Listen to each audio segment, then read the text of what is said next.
चलिए बच्चों, आज हम देखते हैं विभवांतर क्या है। ठीक है, तो विभवांतर को स्थितिज ऊर्जा के रूप में हम परिभाषित करेंगे। ठीक है, अब हम देखेंगे कि एक विद्युत क्षेत्र में हमारा कोई धन परीक्षण आवेश बिंदु ए पर स्थित है। ठीक है, इस धन परीक्षण आवेश को कहाँ बिंदु बी तक विस्थापित किया जाता है, यानी ए से बी तक लेकर आया जाता है। ठीक है, इस दौरान ध्यान रखने वाली बात यह है कि कोई अन्य आवेश इससे अपरिवर्तित रहे, है ना, किसी अन्य आवेश के साथ इसकी क्रिया प्रतिक्रिया ना हो। ठीक है, तो विस्थापन कहाँ से कहाँ तक, बिंदु ए से बिंदु बी तक।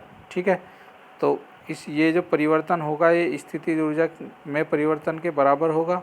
ठीक है, तो हम कह देंगे V B minus V A, यानी विभव का अंतर, विभव अंतर यानी विभवांतर। ठीक है, V B minus V A बराबर U B minus U A, यानी स्थितिज ऊर्जा का अंतर और upon Q naught. Q naught क्या है हमारा, वो धन परीक्षण आवेश है ना, टेस्ट चार्ज। इंग्लिश में बोल लेंगे टेस्ट चार्ज और हिंदी में बोल लेंगे धन परीक्षण आवेश। तो V B minus V A बराबर हो जाएगा del U upon Q note.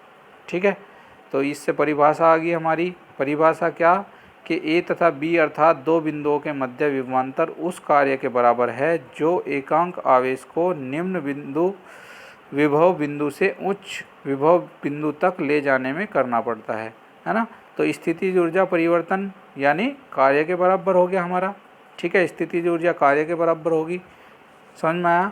अब इसी उदाहरण में हम मान के चलते हैं कि वी ए बराबर वी इन्फिनिटी, है ना, इजिकल टू 0। समझ में आया नहीं आया, इसे समझो आप।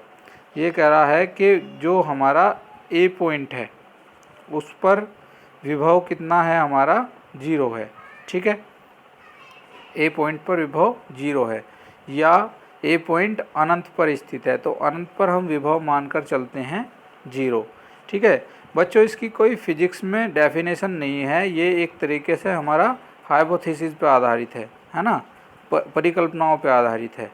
ठीक है, तो इसीलिए विभवांतर को हम इसी तरीके से डिनोट करेंगे जहाँ भी हमारा कोई भी थ्योरी होगी उसमें, कि एक परीक्षण आवेश हमारा अनंत पे है और अनंत से उसे किसी निश्चित बिंदु तक लाने में किया गया कार्य हमारा विभव के बराबर होगा, यानी विभवांतर के बराबर होगा। ठीक है, तो जो अनंत पर स्थित है बिंदु उसका हम विभव मान के चलेंगे 0।